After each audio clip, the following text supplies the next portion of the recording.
أعوذ بالله من الشيطان الرجيم بسم الله الرحمن الرحيم وإذ ابتلى إبراهيم ربه بكلمات فأتمهن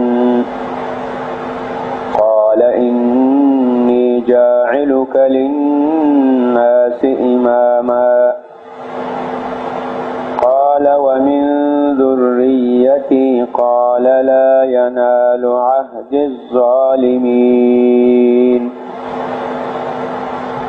وإذ جعلنا البيت مثابة للناس وأمنا واتخذوا من مقام إبراهيم مصلى وعهدنا إلى إبراهيم وإسماعيل أن طهرا بيتي للطائفين والعاكفين والركع السجود بسم الله الرحمن الرحيم سورة البقرة آية نمبر يوصل سلوش سورة البقرة وإذ ابتلى إبراهيم ربه بكلمات فأتمهن وإذ او یاد که هغه وخت دا اذ دا د عربیت په اعتبار ظرف ده یعنی د یو وخت د یو زمانه لپاره نوم وي او بیا دا تعلق نسی تر یو محذوف فعل پورې چې هغې ته اذکر وایي یاد کړه په دې سره مخاطب یا نبی علیه الصلاة والسلام ده یاد که ای نبی علیه الصلاة والسلام اذ هغه وخت ابتلا چې الله تعالی امتحان وکړو یا په دې سره مخاطب هر قاری د قرآن ده هر څوک چې د قرآن تلاوت کوي الله تعالی هغې ته خطاب کوي اذ یاد که هغه وخت الله تعالی وایي ای د ما بنده ابتلا چې الله تعالی امتحان وکړو ابتلا یبتلی ابتلا دا امتحان ته وایي چې امتحان وکړو الله تعالی د ابراهیم علیه السلام د ابراهیم امتحان وکړو ربه د ابراهیم ربه دا فاعل ده امتحان کوونکی ده او ابراهیم لدنه امتحان اخیستل شوی ده بکلمات په یو څو خبرو باندې فاتمهن ابراهیم علیه السلام دا خبرې پوره کړې اتم یتم اتمام دا باب د افعال ده په معنا د پوره کول کاملول سر ته رسول هغه کومې خبرې وې چې الله تعالی د ابراهیم علیه السلام امتحان وکړو په هغې باندې په دې کې دوه تفسیر راغلي یو په حدیث شریف کې راځي وایي هغه لس خبرې وې پنځه خبرې په سر کې وې الله د ابراهیم علیه السلام امتحان پې کړی او پنځه خبرې په نور وجود کې وې په نور ځان کې وې په سر کې پنځه خبرې هغه ګیره پرېښودل ګیره لویول بریتونه کټ کول مسواک استعمالول او په سر کې تفریق کول ویښتانو کې لار جوړول یو خوا بل خواته او په پوزه باندې اوبه کنکالول دا استنشاق چې ورته وایي په پوزه باندې اوبه کشکاږل دغه پنځه خبرې دا په سر کې وې او پنځه خبرې نورې هغه په نور ځان کې وې لکه نوکان کټ کول د نامو نه لاندې ویښتان دا خریل او د بغلونو ویښتان دا ایستل دا بغلونو په تخرګونو کې چې کوم ویښتان یي سنت طریقه د دې ایستل دي په حدیثو کې دې لفظ راځي نتف الابط ایستل د تخرګونو خو هغه د دې دا په هغه وخت کې کله اول نه سړي په ایستلو اموخته کړي مثال نوی سړی نوجوان سي او په تخرګونو کې ویښتان راشي او دا په ایستلو اموخته کړي هغه ویښتان بیا همداسې کمزوري شي بیا هر وخت ایستل کېږي او کله اول نه چا په خریلو اموخته کړي هغه ویښتان بیا پریړ سي، هغه بیا وروسته نه ایستل کېږي، کې وباسم لوی تکلیف ده، لوی عذاب ده. نو تخرګونو ویښتان ایستل که ایستل تکلیف و بیا اخریل او ختنه کول سنتي کول، دا موږ تاسې سنتي ورته وایو. ماشوم چې پیدا سي بیا د هغې سنتي کوو. دغه 5 کارونه دا په نور ځان کې په ابراهیم علیه السلام باندې سنت ټول 10 خبرې شوې. نو د ابراهیم علیه السلام په دې 10 خبرو امتحان وشو. دا یو تفسیر.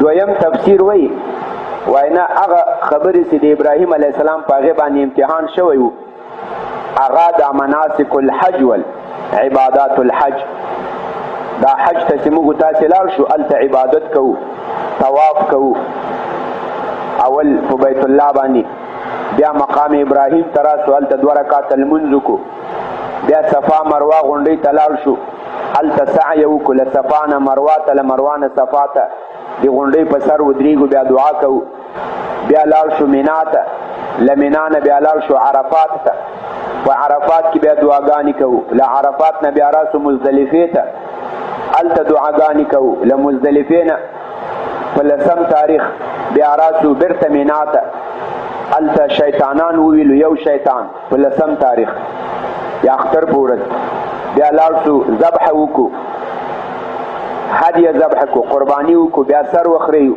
بیا طواف وکړو. دا د حج عبادات وایي، له دې نه دا د حج عبادات مراد ول. الله د ابراهیم علیه السلام امتحان وکړو دا د حج په عباداتو، یا په هغه 10 خبرو، یا دا د حج په عباداتو، یا په دواړه په امتحان کې راغلي وي. وَإِذِ ابْتَلَى او یاد که هغه وخت اے نبی علیه الصلاة والسلام، او یاد که هغه وخت اے مسلمانه، ابتلا کله چې امتحان وکړو د ابراهیم علیه السلام ربه د پروردگار امتحان وکړو بکلمات په یو څو خبرو چې هغه یا د 10 خبرې وې، 5 په سر کې، 5 په نور ځان کې، یا عبادات الحج والمناسک الحج فأتمهن نو پوره کړل، کامل کړل دا عبادات ابراهیم علیه السلام. قال الله تعالی ورته وویل ابراهیم علیه السلام ته انی یقینا زه یم جاعلک زه ګرځونکی یم د تا للناس لپاره د خلکو اماما مقتدا. امام دې ته وایي چې د خلکو مقتدای، د خلکو پیشوای، د خلکو رهبری، خلک د پسې روان دي. لکه دا موږ تاسې د مسجد امام چې امام الله اکبر رکوع ته لاړ شي، قوم رکوع ته لاړ شي، چې سجدې ته لاړ شي، قوم سجدې ته لاړ شي، چې امام سر راوچت کړي، قوم سر راوچت کړي. اے ابراهیم علیه السلام زه به تا داسې امام جوړ کړم، د خلکو مقتدا پیشوا به دې جوړ کړم، خلک به ټول تا پسې روان دي. رښتیا هم ابراهیم علیه السلام د الله له طرف نه امام سو، د خلکو ټول مسلمانان دا د ده په طریقه باندې روان دي. قال اویل الله تعالی انی یقینا زه یم جاعلک زه ګرځونکی یم د تا للناس خلکو لره اماما مقتدا پیشوا. قال ابراهیم علیه السلام وویل چې یا الله ما خو مقتدا جوړوي، ما خو پیشوا جوړوي، امام مې ګرځوي، د ما په دې بچیانو کې امامان جوړ کړه. الله تعالی ورته وایي چې تا بچیان خو به ټول نیکان صالحان نه وي، په دې کې به نیکان وي، په دې کې به ظالمان وي. دا د ما وعده د امامت، دا د ما عهد د امامت چې زه به امامان جوړوم، دا به تا ظالمانو بچانو ته نه رسي. ظالمان بچان به امامان نه وي د مسلمانانو لپاره، د تا په بچانو کې به نیکان هغه به امامان وي. قال ابراهیم علیه السلام ویل ومن ذریتی ذریه دا اولادی توای بچانو توای دا یا لپاره د متکلم ده، او د مال بچانو نه هم فعل محذوف ده. وجعل ائمه من ذریتی یا الله ته امامانو ګرځوه من ذریتی د مال بچانو. قال الله تعالی په جواب کې ورته وایي لا ینالو نرسیږي عهدی وعده زما، وعده د امامت زما، وعده د مقتدائیت زما چې زه به تاسې کې امامان جوړوم. اے ابراهیم دا وعده زمانه رسیږي بالامامه الظالمین ظالمانو ته. که د تا په بچانو په اولاد کې څوک ظالم وي هغې ته به دغه وعده د امامت دا نه رسي. ینالو دا ناله ینولو نول ده، ناله ینولو نول په معنا د حصول سره، په معنا د حاصلېدلو سره. د دې آیاتونو مناسبت له مخکې آیاتونو سره څه مناسبت لري؟ موږ تاسو سورة بقره په شروع کې مو ویل چې الله تعالی وی وَإِذْ قَالَ رَبُّكَ لِلْمَلَائِكَةِ إِنِّي جَاعِلٌ فِي الْأَرْضِ خَلِيفَةً. وایي ته یاد که هغه وخت چې د تا رب ملائکه ورته وویل چې زه په ځمکه کې یو خلیفه پیدا کوم. هلته مو د خلیفه معنا کړې وه. خلیفه څه معنا؟ الله تعالی وایي خلیفه دا مطلب چې دغه آدم به د ما نائب وي، قایم مقام به یي په ځمکه کې، د ما احکامات به جاري کوي. الله تعالی اوس هغه وعده رښتیا کوي چې وګوره آدم په ځمکه کې خلیفه سو. له آدم نه وروسته د هغو بچیان په ځمکه کې خلیفګان ول، امامان ول، نائبین ول. دا د ابراهیم علیه السلام هم یو د آدم علیه السلام بچی ده. دا هم د په ځمکه کې امام سو، د خلکو لپاره پیشوا سو، خلیفه سو، د الله تعالی احکامات په ځمکه کې جاری کول. دارنګه وروسته بیا د آدم علیه السلام د نورو بچیانو ذکر راځي. داود علیه السلام یا داود انا جعلناک خلیفة فی الارض، اے داود ته موږ په ځمکه کې خلیفه ګرځولی دی الله تعالی نائب قایم مقام، ته به د الله احکامات فاحکم بین الناس بالحق، د خلکو منځ کې په حق فیصلې کوه. او دغه د ځمکې امامت، خلافت او د الله تعالی نیابت په دې ځمکه کې دا ظالمانو ته نه رسي. لا ینال عهد الظالمین، دا د ما وعده د خلافت و د نیابت د امامت دا به د آدم په بچانو کې هغه ظالمانو ته نه رسي. هغوی به د الله تعالی نائبین نه وي، هغوی به د الله تعالی احکامات نه جاری کوي، هغه به چېرته د شیطان په قدم باندې روان وي. دا د دې آیاتونو مناسبت له مخکې سره. او دلته نږدې د یهودو ذکر راغلی و، د نصاراو ذکر راغلی و. دا په یهودو په نصاراو یو تعریض شو، یو غوږ وهنه سوه، یو ګوش زد سو، هغو ته یو زجر سو چې ای یهودو نصاراو ځان په سم صحیح لار روان کړي لکه د ابراهیم علیه السلام په شان، چې تر څو تاسې ته هم د ځمکې امامت، خلافت، نیابت حاصل شي د آدم علیه السلام په شان، د ابراهیم علیه السلام. او که تاسې د هغو له لارې نه چپ سئ بیا به تاسې ذلیل سئ، تاسې به سپک سئ. او دا عزتمندو موږ تاسې ته هم په دې کې یو ترغیب و تشویق ده چې موږ باید د انبیاو په طریقه روان سو. که موږ غواړو چې موږ په ځمکه کې د الله تعالی حقیقي بندگان سو، د شیطان په طریقه باندې باید نه سو روان. که موږ یو وارې وایو چې موږ د آدم بچیان یو، موږ د ابراهیم علیه السلام بچیان یو، بیا باید د هغو په طریقه روان سو. موږ خو د شیطان بچیان نه یو، موږ خو د ابلیس زامن نه یو، هغه خو د موږ دشمن ده. الله تعالی په موږ تعریض کوي، موږ تاسو ته ترغیب کوي چې په صحیح لاره روان سئ تر څو د ځمکې امامت او نیابت، خلافت تاسو ته حاصل شي. په غلطو لارو مه روانېږي. د ظالمانو ته د الله تعالی وعده د امامت نه رسي.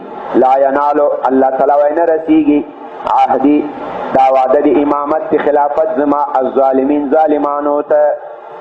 وَإِذْ جَعَلْنَا الْبَيْتَ مَثَابَةً لِلنَّاسِ وَأَمْنًا. اوس د بیت الله ذکر کوي. د بیت الله ذکر د ابراهیم علیه السلام له قصې سره دا مناسبت لري چې دا بیت الله چې دویم ځل جوړه کړي دا ابراهیم علیه السلام جوړه کړي. دویم ځل چې خلک د بیت الله ته د عبادت لپاره دعوت کړي، د حج لپاره دعوت کړي، دا ابراهیم علیه السلام دعوت کړي. نو هلته د ابراهیم علیه السلام ذکر راغی، متصل ورسره د بیت الله ذکر راغی. او یاد که هغه وخت اذ جعلنا کله چې موږ وګرځول البیت دا بیت الله دا د الله تعالی بیت دا کعبه دا موږ وګرځوله مثابتن، مثابتن دا اسم ظرف ده، ځای دی واپس کېدلو، ځای دی ورګرځېدلو، دی بیا بیا ورتللو. اصلا لصاب یصوب ثوب په عربي کې دا کونډې ښځې ته زنې بیوه، هغه زنانه چې خاوند یې مړ شوی هغې ته په عربي کې سیبه وایي. هغه هم له دې صاب یصوبو نه ده، وایي هغې ته ځکه سیبه وایي چې د هغې یو خاوند مړ شوی، اوس د دویم خاوند ورته رجوع کوي، نو ورته راجع کېږي. اصلا ثاب یثوب دا رجوع ته وایي. مثابتن محل رجوع، ځای دی بیا بیا ورتللو، هغه ځای چې هغې ته ته بیا بیا ورځې. بیت الله ته خلک یو وارې حج ته نه ځي، ډېر خلک وي بیا بیا حجونه وکړي، 2 3 4 5. که هغه کس لاړ نه شي نور خلک بیا بیا ورځي، بیا بیا هر کال په میلیونونو خلک په لکاو خلک حج ته ورځي. نو دا ځای دی بیا ورتللو ده. او یاد که هغه وخت چې موږ وګرځوله دا بیت الله مثابتن محل بیا بیا ورتللو، محل بیا بیا زیارت کولو، یا مثابتن لثواب نه کوي، ځای دی ثوابونو. او یاد که هغه وخت چې موږ وګرځوله دا بیت الله مثابتن للناس، ځای دی ثوابونو لپاره د خلکو. بیت الله کې ټول ثوابونه دي. طواف ثواب ده، سعی په صفا مروه کې ثواب ده، په مقام ابراهیم کې لمونځ کول ثواب، عرفات ته تلل ثواب، مینا ته تلل ثواب، مزدلفې ته تلل ثواب، شیطانان ویستل ثواب، ذبح کول ثواب، دا سفر خپله ثواب، نیت ثواب، ټول ثوابونه دي، محل دي ثواب. یاد که هغه وخت چې موږ وګرځوله دا بیت الله مثابتن ځای د ثوابونو لپاره د خلکو، و امنا او دا موږ وګرځول ځای د امن او د امان، دا هم د امان ځای کو. دې ته چې څوک ورسي بیا یو په بل باندې تعارض نه کوي. دا څومره مسلمانان راسي له یو سر نه له بل سر نه، هلته یو په بل باندې څوک تعارض نه کوي، یو په بل باندې تعدا نه کوي. واتخذوا د دې آیاتونو سبب د نزول شأن نزول مقام ابراهیم، مقام ځای د ودرېدلو ته وایي. مقام ابراهیم ځای د ودرېدلو د ابراهیم علیه السلام. دا هلته یو تیږه ده، کله چې ابراهیم علیه السلام دا بیت الله جوړوله، د بیت الله دیوالونه ډېر اوچت دي، تقریبا 15 میټره لوړوالی لري. نو دیوالونه چې یو څه اوچت شو، ابراهیم علیه السلام تیږې نه سوای ورپورته کولی، ابراهیم او اسماعیل. نو ابراهیم علیه السلام خپل بچي ته ویل اسماعیل ته چې ته لاړ ته یو څه راوړه چې بره پرې وخېږي. هغه لاړ کلي ته کور ته چې څه راوړي او په دې باندې بره وخېږي. په دغه وخت جبریل علیه السلام ابراهیم علیه السلام ته د الله تعالی په امر له جنت نه یو تیږه راوړه. آی ابراهیم علیه السلام ته کېښوله. ابراهیم علیه السلام چې په تیږه باندې ودرېدو، چې بله تیږه داسې لاس کې ونیوله، تیږه خپله اوچته شوله لکه دا لفت په شان. بره تیږه کېښوله، بېرته به راکوزه شوه، بیا به بله تیږه راواخیسته، بیا به بره وختله به کېښوله، بیا به راکوزه شوه. اسماعیل چې له کور نه راغی نو هغه به څه راوړي یا به نه یې راوړي.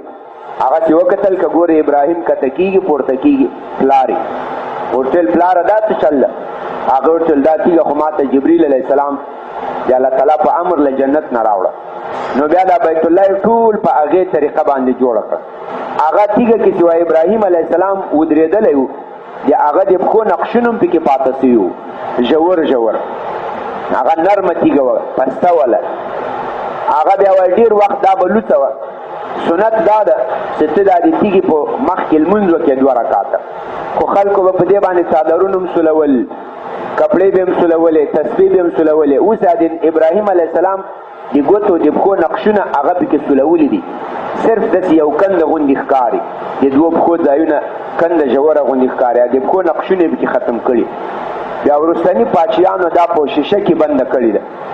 هغه اوس هغه شیشه هم خلکو یو څه بل څه پې سولولې، شیشې ته چې وګورې هلته منځ کې هغه تیږه نه ښکاري. شیشې باندې هم خلکو هر څه سولولي دي، هغه یې زیږه بیږه کړي، منځ کې څه نه ښکاري. سنت دا ده چې ته طواف وکړې، له طواف نه وروسته به بیا راځې دا بیت الله ته به 2 رکاته لمونځ وکړې. خو داسې لمونځ به کوې چې دلته به بیت الله سي، دلته به دا مقام ابراهیم سي، د مقام ابراهیم شاته به ودرېږې چې مقام ابراهیم ستا او د بیت الله په دې مابین کې راشي. دا 2 رکاته لمونځ وروسته له طواف نه، دا په دې آیت شریف باندې ثابت ده. شأن نزول یې داسې ده. عمر رضی الله تعالی عنه له نبی علیه الصلاة والسلام سره په حج کې روان و، د ماسپښین ټیم و. عمر رضی الله عنه ورته ویل وایي یا رسول الله کاش کې دا مقام ابراهیم کې 2 رکاته لمونځ کړی وای.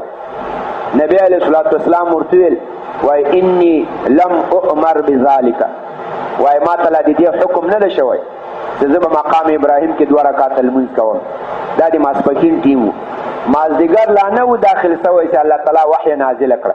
واتخذوا من مقام ابراهیم مصلا، واتخذوا تاسې نیولل وکئ، تاسې ونیسئ من مقامه لا غځی د ودرېدلو د ابراهیم علیه السلام نه مصلا جای د لمانځه. مصلا اسم ظرف ده. د ابراهیم علیه السلام د ودرېدو ځای هغه ځان ته ځای د لمانځه جوړ کړئ، په هغې ځای تاسې هم لمونځونه وکړئ. د دې به معنا داسې چې دا د موږ د ابراهیم په نقش قدم روان یو، موږ د ابراهیم په طریقه روان یو. دا حج دا خو ټول د ابراهیم علیه السلام طریقه ده. نو دلته هم 2 رکعاته لمونځ وکړئ، دا کوم چې باندې چې ابراهیم ودرېدلی چې د هغه په سنت باندې ښه عمل وکړي، ځکه ابراهیم خو امام ده، هغه پیشوا ده، مقتدا ده. وعهدنا عهد یعهد عهدا، وصیت کول، نصیحت کول، امر کول، حکم کول.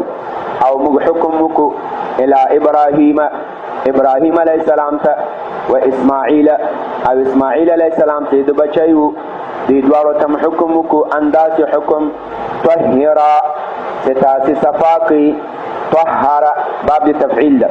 طهر یطهر تطهیرا، صفا کول، پاکول، چې تاسې صفا کړئ.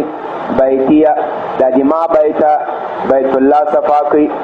صفا یې کړئ له بوتانو نه، دلته به بوتان نه راوړئ بیت الله ته. صفا یې کړئ له تصویرونو نه، دلته به تصویرونه نه راوړئ د پاچیانو ماچیانو، د امیرانو، د وزیرانو، د پلارانو، د نیکانو. صفا یې کړئ له نجاست ګندګي نه، دلته به نجاست و ګندګي نه راوړئ د ما بیتې ته. دارنګه د الله تعالی ټولې بیتې همدا حکم لري. دا جومات هم د الله تعالی بیت الله ده، دې ته هم د الله تعالی کور وایي، د الله تعالی د عبادت ځای ده. د دې به موږ د صفایي خیال ساتو، په دې کې به تصویرونه مسویرونه نه راوړو، په دې کې به بوتان نه راوړو، په دې کې نور نجاست ګندګي دا به نه راوړو، سګریټو، نسوارو، چرسو، پوډر دا به له ځان سره په جیبونو په دې کې نه راوړو. دا صفا ځای ده، دلته به صفا راځو په ظاهر و باطن. دارنګه باطنن به ځانونه صفا کوو، بیا به دلته راځو. غلطې عقیدې، غلط سوچونه، غلط نظریات دا به له ځان سره دلته نه راوړو. هذا القیاس دغه موبایلونه په دې کې باید اول سره جمعات ته راسي دا بند کی بالکل، یا یې صامت کی. او داسې رنګونه چې په هغې کې ساز و سروز وي، ګانې مانی، هغه خو بالکل ناروا دي په مسجد کې. غیر له مسجد هم ناروا دي، په مسجد کې لا پسې ناروا دي، ولې د مسجد اهانت کیږي. الله وایي د ما مسجد صفا کړئ، ستره یې کړئ د ما بیته. او تاسې په دې کې ساز و سروزو دا قصې په موبایلونو په دې کې دا به سړی نه کوي. ان طهرا تاسې دواړه صفا کړئ دا بیته زما. للطائفین طواف کوونکو ته.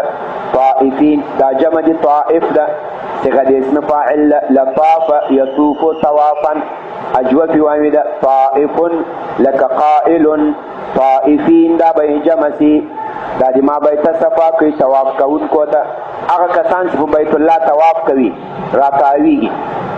والعاکفین، عاکفین دا جمع دی عاکف ده. عاکف صيغه د اسم فاعل ده. لعکفا یعکف عکوفا، دا هغه چاته وایي چې هغه په بیت الله کې اعتکاف کوي، مجاورت کوي. هلته بیت الله کې د هر ملک خلک وي، د افغانستان، پاکستان، انډیا، بنګال، مصر، د ټولو اسلامي دنیا هلته خلک وي، بزرګان وي، استادان وي، هلته شپه ورځ باندې پراته وي، عبادت کوي، اطاعت کوي. هغې ته عاکفین وایي. دا د ابراهیم علیه السلام له وخت نه دا طریقه روانه وله.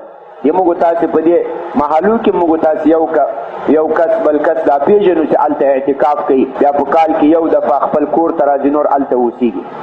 او دا د ما بیته دا پاکه کوي. عاکفین د بیت الله مجاورینو ته، د بیت الله اعتکاف کوونکو ته چې هلته صرف د اطاعت بندګي لپاره پراته وي. والرکع، رکع دا جمع د راکع ده، رکوع کوونکو ته. دا د ما بیت الله دا صفا کوي لپاره د رکوع کوونکو. والسجود او لپاره د سجده کوونکو. سجود دا جمع د ساجد ده، لدې نه مراد لمونځ کوونکي دي، ځکه رکوع کوونکي، سجده کوونکي دا خو نماز ګزاران دي. نو دا د ما بیته دا صفا کوي لپاره د نماز ګزارانو، کوم خلک چې راځي دلته لمنځونه کوي. تر همدې چې پورې به یې بس کو. له دې آیاتونو نه موږ تاسو ته معلومه شوه چې الله تعالی لکه آدم علیه السلام چې ځمکه کې خلیفه کړی و، دارنګه ابراهیم علیه السلام، داود علیه السلام، ټول انبیا دا الله تعالی په ځمکه کې امامان جوړ کړي ول، مقتدای جوړ کړي ول، پیشوای جوړ کړي ول. او لکه ابراهیم علیه السلام سے دعا وکړه یا الله دې ما په بچانو کې امامان جوړ کړه، ومن ذریتی. دارنګ الله تعالی دی ابراهیم علیه السلام د آدم علیه السلام په نیکانو بچانو کې امامان پیدا کوي، د خلکو لپاره پیشوایان جوړوي، مقتدای جوړوي، خو هغه چې نیکان وي ظالمان نه وي، ظالمانو ته دا وعده نه رسیږي.